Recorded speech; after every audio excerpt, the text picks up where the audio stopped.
நீ ஜெபிக்கிற ஆளா இருந்தா உனக்கு ஒருத்த மந்திரம் வைக்கிறானா உனக்கு தெரியும். ஆமென். கர்த்தர் உனக்கு சொப்பனத்துல காண்பிப்பார். ஆமென்.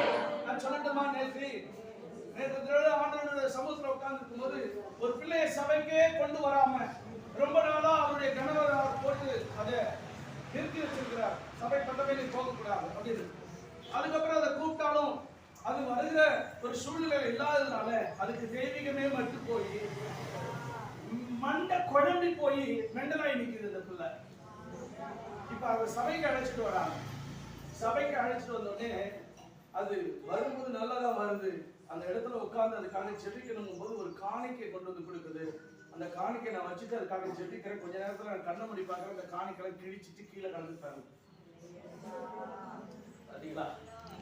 அந்த பிள்ளைவே மனநிலை பாதிக்கப்பட்டு அவங்க அம்மா ஒரு காணிக்கை வராங்க. ஆகி அதை கிழிச்சு நாளா சுக்கு நூறா போட்டு கீழே எல்லாம் அப்படி போட்டு நான் கொஞ்ச நேரம் வச்சு எங்கடா அந்த காணிக்கை காரணம் பாக்குறேன். அதுக்கு அது கிழிச்சு போட்டுட்டு கிடந்துட்டாரு. பாத்தீங்களா? தேவ சமூகத்துக்கு வராமல் இருக்கிறது குறுகிய காலத்துக்கு நல்லதா இருக்கலாம். ஒரு வாரத்துக்கு அல்லது 2 வாரத்துக்கு அல்லது 2 மாதத்துக்கு கூட நல்லதா சில நேரம் சாத்தான் வைத்திருப்பான்.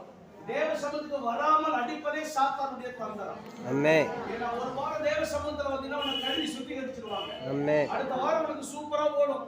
ஆண்டவர் உன்னோட கூட இருக்கிற அந்த பலன் இருக்கும், அபிஷேகம் இருக்கும், ஆவி இருக்கும். ஏதாவது காரியம்னாலும் ஊழியக்காரன் சொல்லிடுவாங்க.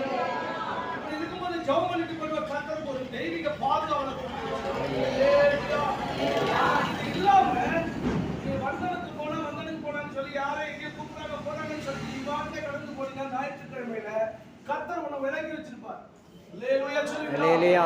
கர்த்தர் உன்னை விலகி வச்சிருப்பார். ஆவியானவர் உன்னை பாப்பார். இல்ல உன்னை விலகி வச்சிருப்பார். ஆனா மற்றவங்க வந்து அபிஷேகத்தை பெற்று போயிருப்பாங்க. மற்றவங்க வந்து ஆவியை பெற்று இருப்பாங்க. சோத்திரம். உனக்கு வருகிற தீங்கு சோத்திரம் சில நேரத்துல